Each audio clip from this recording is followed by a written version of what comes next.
महापुरुषों के जीवन से हमें जीवन जीने की कला प्राप्त होती है। प्रत्येक समस्या का समाधान मिलता है।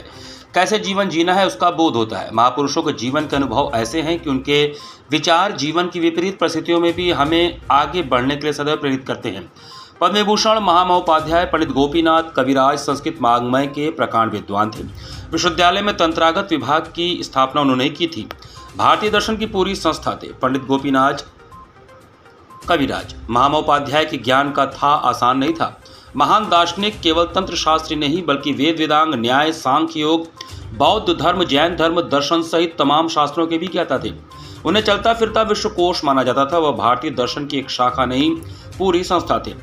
यह बातें संपूर्ण संस्कृत विश्वविद्यालय परिसर स्थित योग साधना के संवाद कक्ष में शनिवार को आयोजित पंडित गोपीनाथ कविराज की 138वीं जयंती पर विश्वविद्यालय के वेदांत विभाग के अध्यक्ष प्रोफेसर रामकिशोर त्रिपाठी ने बतौर अध्यक्ष व्यक्त किया। इस कार्यक्रम के मुख्य अतिथि प्रोफेसर सुधाकर मिश्र ने कहा कि दुनिया में तंत्र शास्त्र को पहचान दिलाने वाले तथा भारतीय शास्त्रों के अतिरिक्त भी पंडित गोपीनाथ कविराज को सूफीवाद व ईसाई रहस्यवाद का भी गहन ज्ञान था।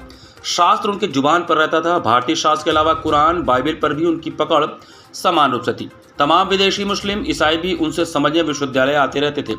उनके ज्ञान राशि के भंडार का था नहीं लगाया जा सकता है।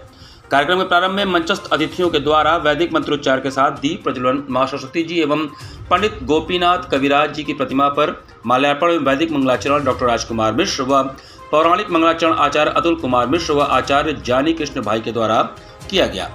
स्वागत और अभिनंदन मंचस्थ अतिथियों का अंग वस्त्रम एवं माल्यार्पण कर स्वागत किया गया। स्वागत प्रोफेसर राघवेंद्र दुबे तथा संचालन एवं धन्यवाद ज्ञापन निदेशक प्रकाशन संस्थान डॉक्टर पद्माकर मिश्र ने किया।